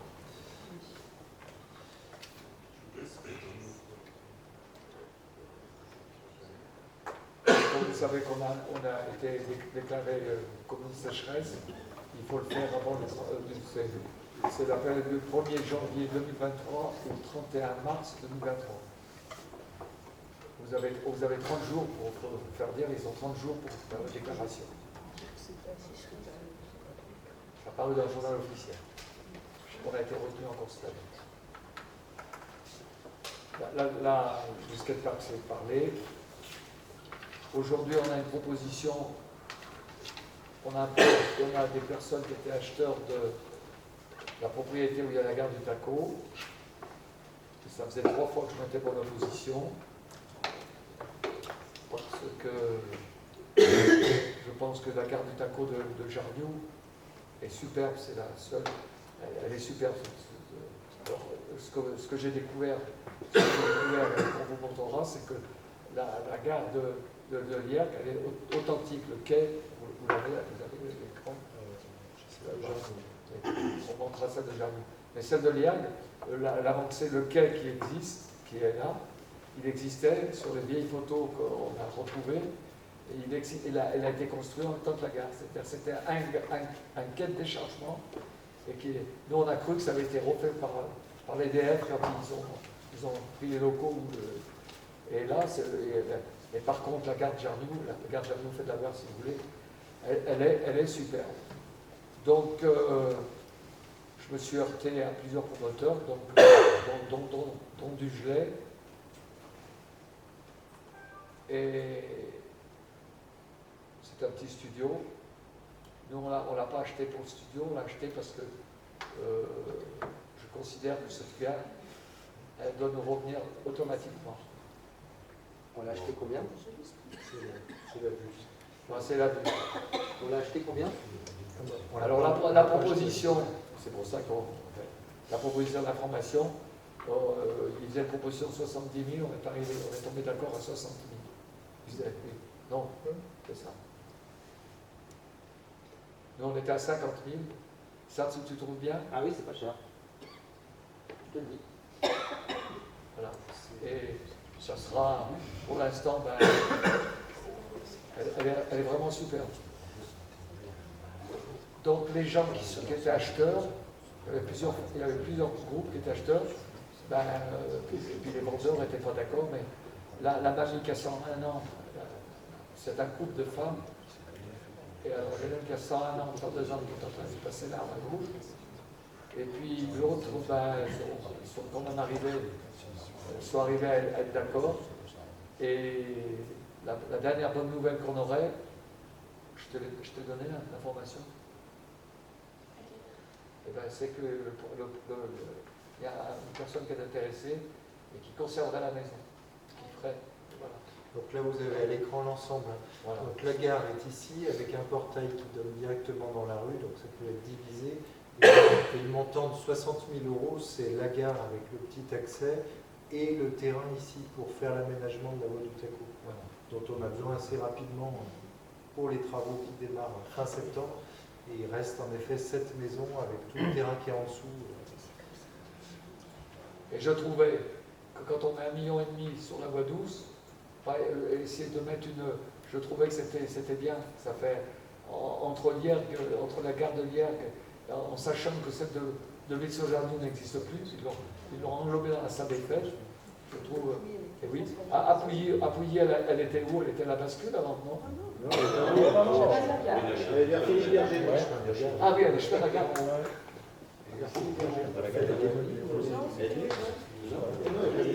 Elle est démolie. Elle n'est pas démolie, Elle a été rasée. Elle a été rasée, il y a une maison à la place. Mais c'est pas construction, c'est rasé. C'est à la place de la gare. Oui, mais je vois bien. Il y a une première maison à la droite quand tu vas. Vers le petit parking. C'est pour ça que c'est super de conserver. On vous le proposera au conseil de session. Ah oui. Mais là, elle est superbe cette gare. Pas très bien. On fera peut-être notre syndicat d'initiative, on fera peut-être. Pardon? Jean-Henri. On pourra faire un peu le syndicat d'initiative, ça fera plus tard. Et surtout que la gare de Vitz aujourd'hui, elle a disparu aussi. Ça fait quelle surface? 25 mètres carrés. Ma grand-mère qui était la dernière chef de gare. C'est pas vrai. On va mettre un panneau. Moi, je suis pas sûr qu'elle. Non. Ici.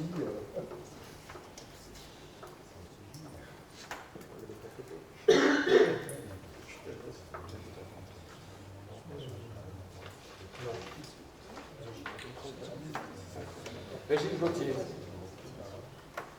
Camion ambulant. Claude Orientaux, Cosmopolitain, sur Liège, le mardi soir et janvier. C'est dimanche, arrêt dimanche soir sur janvier. Tu te rappelles du texte? C'est le préterminé. Oui, le camion ambulant, le cosmopolitain. C'est les mêmes, vous avez le même âge.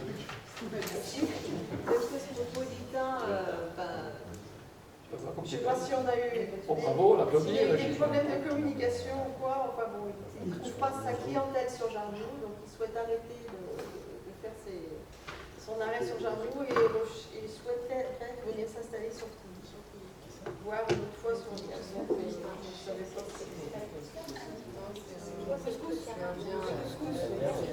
Le boucher de Lierre, chaque été, il a fait du boitage. Ah, vas-y, je te laisse la parole. Le camion boucher, le bœuf doré qui est là le mercredi matin sur Jarnoux, a enfin fait de la publicité et a fait du boitage sur toute la commune. Alors pas de chance, il a eu un problème de camion le lendemain, du coup il n'est pas venu. Ça c'est vraiment pas de chance. Il avait bien mis la pancarte, comme quoi il n'était pas. Il avait mis la pancarte, comme quoi il avait un problème mécanique. Donc ça c'est bien, au moins les gens qui sont venus étaient avertis. Mais c'est pas de chance, c'est compliqué. C'est ça.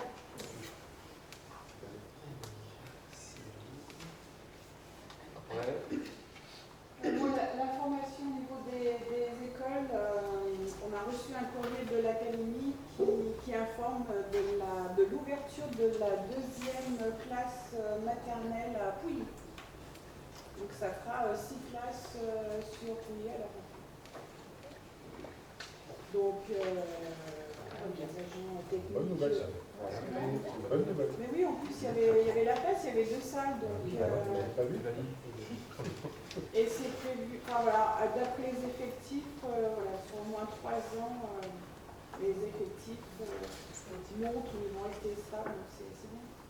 On a déjà parlé d'un ancien conseil, mais on n'en avait pas parlé. On avait fait une intervention auprès du recteur pour Pouilly. Et en fin de compte, on a été la directrice, il a fait quelque chose qu'on a été surpris parce qu'elle n'était pas titulaire et il y en avait d'autres qui postulaient à moi. Il nous a écoutés. Jean-Henri, c'est une bonne chose qu'elle soit restée là. Parce que si elle était partie, j'aurais vu les panneaux que vous alliez mettre dans la rue, gardons l'institutrice, vous auriez fait des articles sur les journaux. Ça serait lâché. Non, mais c'est bien parce qu'elle est dynamique. Elle est dynamique et on était très surpris que le recteur ait répondu positivement à notre demande. Oui, parce qu'habituellement, on dirait que ça n'a pas beaucoup de poids. Il nous a expliqué il s'est permis de l'expliquer que c'est syndical, c'est entre instituteurs. Thierry Julien, Bernard Guyenon. Travaux de musée du Briel. Comme vous avez pu remarquer, la montée du Griel est terminée. Ceux qui ont l'occasion d'y passer, je pense que c'est une belle réalisation qui a été faite d'ailleurs par les possibles. Pour l'instant, comme il y a des travaux rue du Château d'Équerre, il y a une déviation qui est mise en place par le Griel. Je pense que pour l'instant, ça se passe pas correctement. Il n'y a pas de... Ok. Les gens qui se plaignent un petit peu. Ah mais on va la mettre partout là. Nicolas Masson s'est fait avoir. Hein. Ah oui, quelqu'un a débulé. Ah oui. Ah oui, Rosy quand même en descendant, c'est sûr. Mais moi, je la souhaite très rapidement là, chez nous, là-bas au Châtelet. Ils passent comme, on en parlait avec Mino, ils passent comme les dindes. Avec moi, ils ne vont pas la passer en priorité. Ils passent comme des dindes. J'ai juste une petite remarque que j'avais déjà faite. Je voulais savoir si ça avait été dit ou pas. La sortie du cheminement du parc par rapport à l'angle du cimetière, est-ce qu'il y a quelque chose de prévu ou pas? Parce que c'est hyper long. On a dit qu'on crée de barrière, c'est ça qu'on a dit l'autre jour, en réunion, le bureau. Oui, on a dit, hein. On a dit en réunion. C'était Boyard. Et les barrières qui ont été installées, du coup, pour ne pas rentrer avec des conducteurs ou quoi, c'est hyper compliqué. Ah ouais, c'est avec la guéla. C'est quoi? Bah, entre autres, mais même une poussette un peu. La poussette gagne, ça passe, mais voilà, c'est vraiment une petite galère. Quand tu fais de scooter, c'est malheureusement. Bah, je sais, mais c'est juste, voilà. Et puis il faudra peut-être prévoir, on va se partager. Le puits, il faut bien partager quand même. Et l'électricité, on la prend en haut pour faire marcher le puits. Avec la presse, il y avait une pompe à bras pour. Ah ben, pompe à bras. Pour un abattoir, c'est bien, oui. c'est dans le jardin partagé.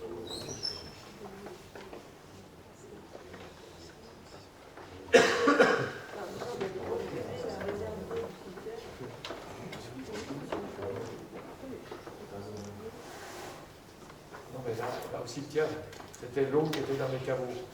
Alors, cette eau usée. Tandis que là, on fait un puits en dehors du cimetière. Thierry Julien, point sur le PLU suite à la commission du 11 juillet. Bon, ça va être très rapide.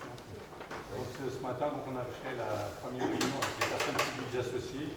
Donc, étaient présents quand même 2 agents de la DDT, Madame Lusso de la Chambre d'agriculture du Rhône, le service ABF en la présence de Madame Ophélie Perret-Coutagne, le département pour le service voirie nord, M. David Coty, et pour le SCOT, M. Chapuis-Bruno. Et évidemment, il y a le syndicat de consolière, syndicat des eaux, sur Jarlou également. Donc le cabinet AUA nous a fait une petite présentation. J'entends Jean-Henri. Autour de 3 heures. Oui, mais il était là ce matin. Non, il n'était pas. Non, il n'était pas. Je sais. Donc j'ai fait un compte rendu. Oui, ça, il est libéré, je ne sais pas, t'es libéré de quoi? Oui, libéré des libérés. Donc la présentation a tourné autour de 3 thèmes. Donc le premier thème, c'était donc les grandes orientations du PADD. Donc je ne vais pas vous en reparler puisqu'à priori on a délibéré en septembre 2023, donc ce n'est pas la peine d'épiloguer dessus. Ensuite, le thème numéro 2, c'est les secteurs d'OAP qui correspondent au développement identifié par la commission d'urbanisme. Donc pour ces secteurs, la commune retient la mise en place d'OAP, d'orientation d'aménagement et de programmation, et elle a opté pour des OAP sectorielles, mais qui seront complétées par des OAP thématiques précisant notamment les gabarits, les hauteurs, les règles d'implantation. Et la réflexion de la commission, donc, elle a porté sur une urbanisation répartie sur les 3 communes avec des projets compatibles avec chaque territoire en intégrant bien évidemment du logement social là où cela était possible. Et s'agissant de projets, donc, ils doivent encore être validés par les divers services et notamment par l'État. Donc ce soir, je ne vais pas vous faire la liste exhaustive puisqu'elle risque malheureusement d'être revue dans quelques semaines. Et le troisième point qui a été abordé, c'est le potentiel foncier. Donc, notamment, on a essayé de regarder la consommation enregistrée sur la base des permis de construire et sur les consommations d'espaces naturels, agricoles et forestiers. Par rapport aux chiffres qui sont présentés par la DDT, donc sur les chiffres issus du CEREMA, donc tirés des données foncières, et par rapport à nos propres chiffres issus de nos permis de construire, on a quand même des différences relativement importantes. Donc, on s'est donc quitté en se disant avec les services de la DDT et notamment avec le service habitat de la DDT, on se revoit, on refait le point sur ce qui a effectivement été consommé et quand on saura exactement ce qu'on peut faire, on refera une réunion avec les services de l'État, de l'ABF et on finalisera, on avancera un peu plus sur le projet du PMS. Voilà donc en gros ce qui a été dit. Et, il y a une petite, et aussi on a eu aussi une information de Madame Coutagne de l'ABF Donc a priori, elle souhaiterait donc, comme appui, donc, des périmètres plus restreints pour les zones ABF. Donc plutôt que d'avoir le cercle de 500 mètres, comme on en a 3 sur Jarniou, donc il risque d'être revu un petit peu, et on en a également un sur hier qui risque d'être revu, comme ça a été le cas à Pouilly il y a quelques années. Voilà. On va restreindre le périmètre, en fait, ce sera plus de la totalité. Ce sera plus les 500 mètres. Non, ce sera moins comme ça. Mais à Jarniou, vous percez pas d'exclusion. Non, mais on en a partout. Oui, à Jarniou, ouais. Si c'est le périmètre visuel, à Jarniou, c'est largement plus sombre. Non, mais ça ne veut pas dire que c'est chuchotis. Ça ne veut pas dire qu'elle va développer. En fait, leur problème c'est qu'ils n'ont pas le personnel pour gérer tous les dossiers. Donc en fait, ils réduisent les périmètres. Globalement, ça va être moins, puisque oui, c'est sûrement. Mais par contre, ça peut aller plus loin dans la coopérativité peut dépasser les 500 mètres. Oui, ça peut dépasser 500 mètres. Mais le but, c'est quand même d'avoir moins de dossiers pour eux. Je ne veux pas faire de commentaires, mais je vous donne mon point de vue. On a besoin de patients et téméraires, et elle prévoit une réunion en comité restreint à 3 personnes, très rapidement, qui est fixée pour 5 septembre, pour voir avec... on a l'aide de l'aglo, mais aujourd'hui,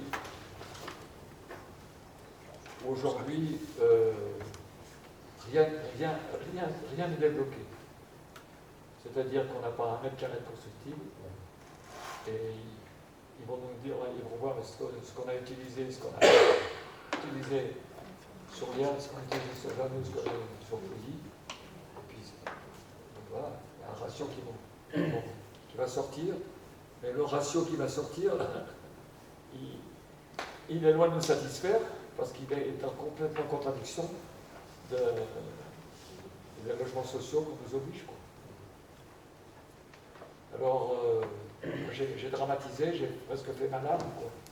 Disons que j'avais plus le moral, que j'en avais mais bon, aujourd'hui, il y a des choses il y a des réalisations qui n'auront pas lieu, mais pour l'instant, la seule chose qui est surpassée, c'est les logements à Pouilly. Ça a été très bien perçu, mais même la Salonisport, c'est pas sûr. Ben oui. Non.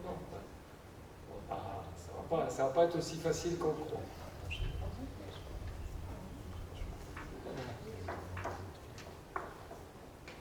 Regardez une chose, logements sociaux. Alors, moi je lui ai dit, vous voulez faire, on va pas faire des étages à la montée de l'Yèvre, hein. On va pas faire. On m'a dit non, c'est pas possible. Et ce qu'on risque, c'est par exemple, comme si dans certains secteurs sur Jarniou, on faisait sur un niveau, ben, ils vont faire sur 2 niveaux. Oui, mais là, il y a les EDF qui sont dans le Oui, ça va être Ah ben. Le calcul en résumé, c'est qu'on a fait 12 hectares au dernier période, on va dire. Et que là, on aurait le droit à 8 hectares, parce que c'est 50% sur une période, 50% sur une autre. Petit à petit, ça fait 8 hectares quand même si c'est 50%. Seulement, ces 8 hectares, d'après les calculs comme ça sortis de cette CRA, on aurait déjà consommé les 8 hectares en 2 ans, entre 2021 et 2023. Alors on voit pas bien où. Parce que même les hauts de Liège, c'est 2 hectares 5. Donc on voit pas bien.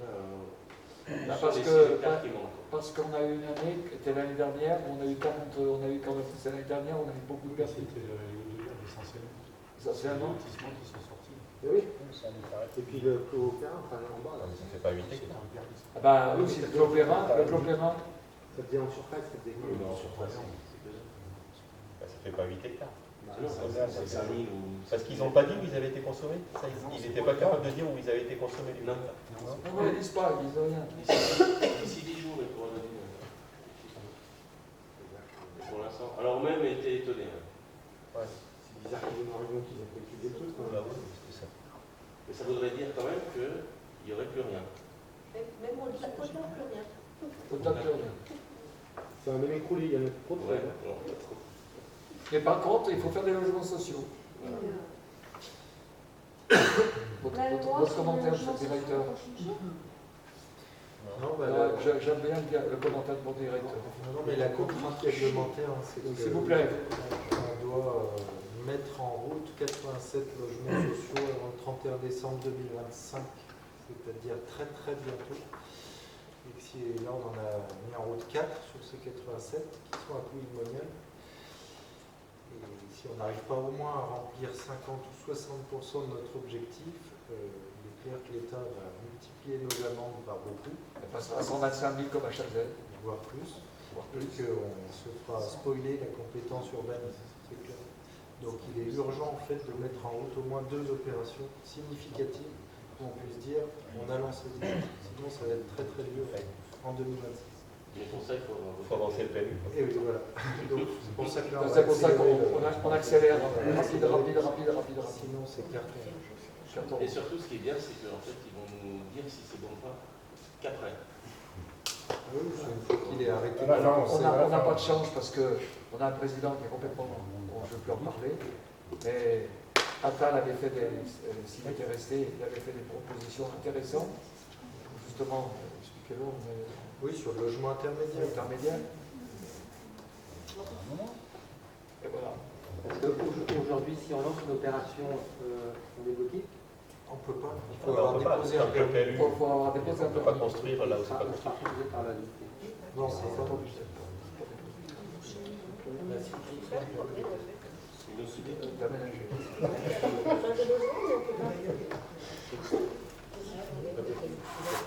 faut que le permis soit déposé.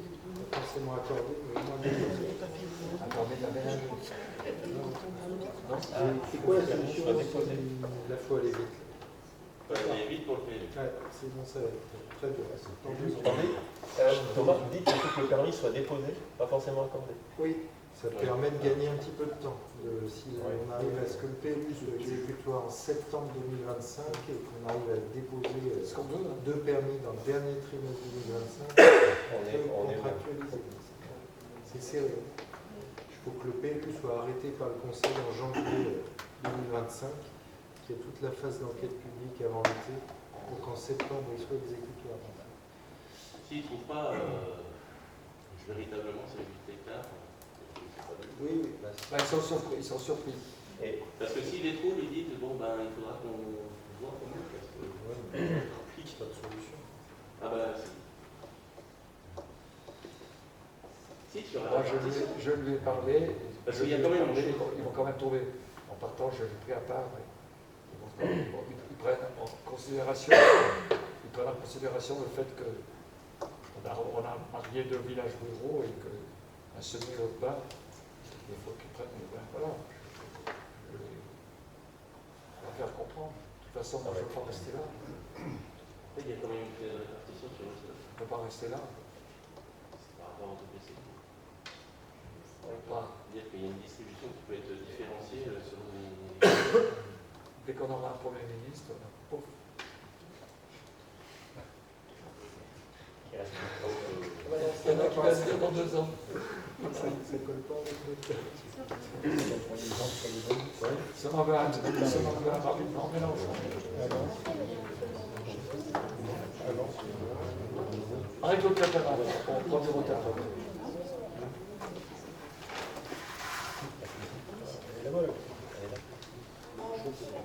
On a loué la maison à Combe. Les personnes qui étaient en place à la maison de Combe ont donné leur dédit pour le mois de juillet. Et donc, on a eu un certain nombre de candidatures, mais il n'y a pas beaucoup de dossiers qui passaient. Au niveau financier, c'était un peu compliqué. On a loué 1140 €. Et on n'avait pas beaucoup de dossiers qui passaient financièrement. Enfin, bon, on en a quand même trouvé un, quoi. Il y en avait 3 qui passaient sur les 10 qui se sont présentés. Et donc, elle sera louée à partir du 1er août. Donc, il n'y aura pas de période de non-location. Voilà. Autre chose, on a signé une convention de partenariat avec KP Aura. Alors, c'est l'association Kiné Prévention Auvergne-Rhône-Alpes. Cette convention elle a été signée au mois de mai. On s'était réunis avec Thomas, le maire, les gens du CCAS. Il y aura une conférence. Alors, le but, c'est de réunir des personnes qui ont plus de 60 ans et la prévention des chutes. L'objet, c'est la prévention des chutes. Voilà. Donc, il y aura une conférence qui aura lieu le 10 septembre à la salle Xavier Pinault. Il faut qu'on communique à ce niveau-là, pour que les gens soient informés et ils viennent. Ça sera des kinés qui vont faire ces ateliers. Il y aura 6 ateliers d'1 heure et 2 ateliers d'1h30.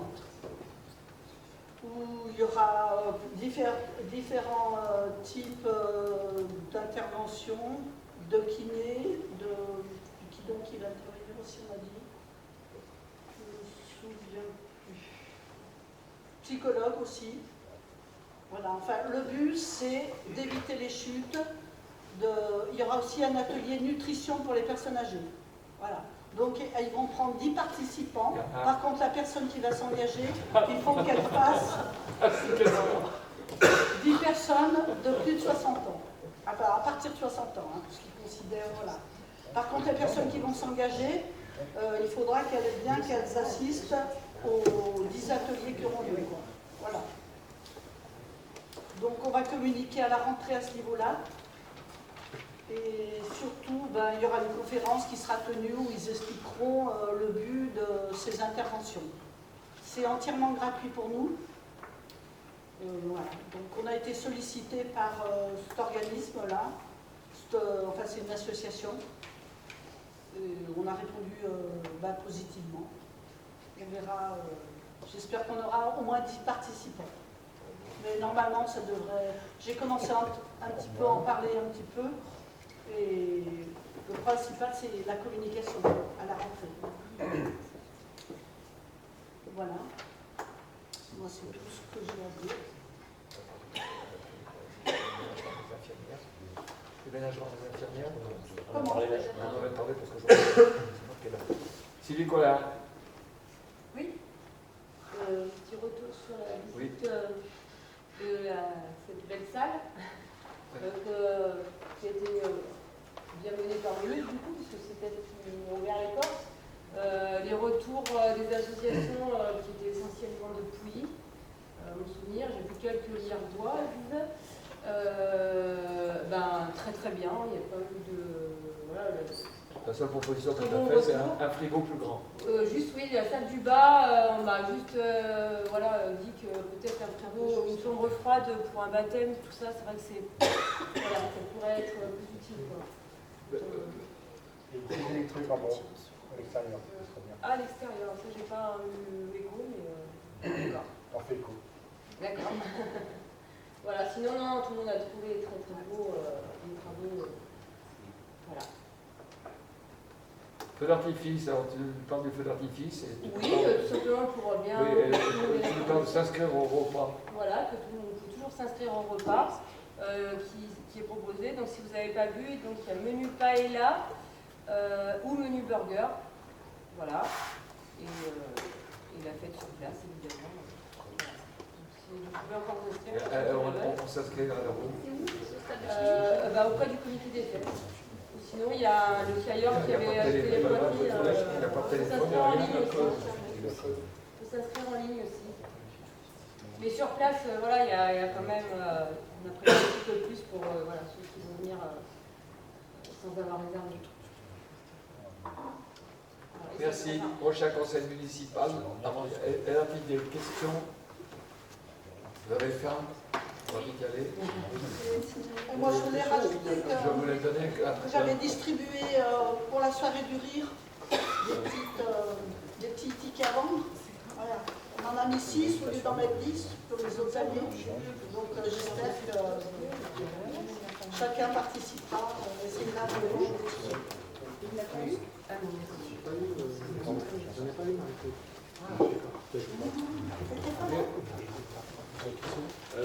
J'ai distribué donc ce petit fascicule, là c'est la deuxième année que la communauté de communes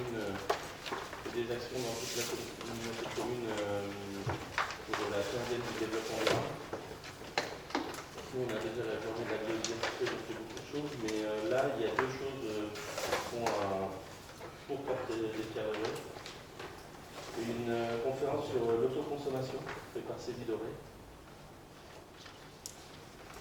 Je vais voir en bas à droite. Et puis, qui a été marqué d'avance par erreur, parce que ça se fait au domaine des communes, mais c'est amené par Benoît et moi-même, sur la réduction de la consommation énergétique sur la commune. Et donc les liens qui ont été faits sur la commune grâce à ça, et c'est présenté aux élus de la communauté de Tétine. Mais il y a plein d'autres animations partout dans sa communauté. Voilà. Je voulais remercier la majorité d'avoir déplacé le conseil municipal dans le chef-lieu historique de Toulouse. Il n'y a pas de majorité, nous sommes tous ensemble. C'est une bonne idée. C'est une bonne idée. Très bonne idée.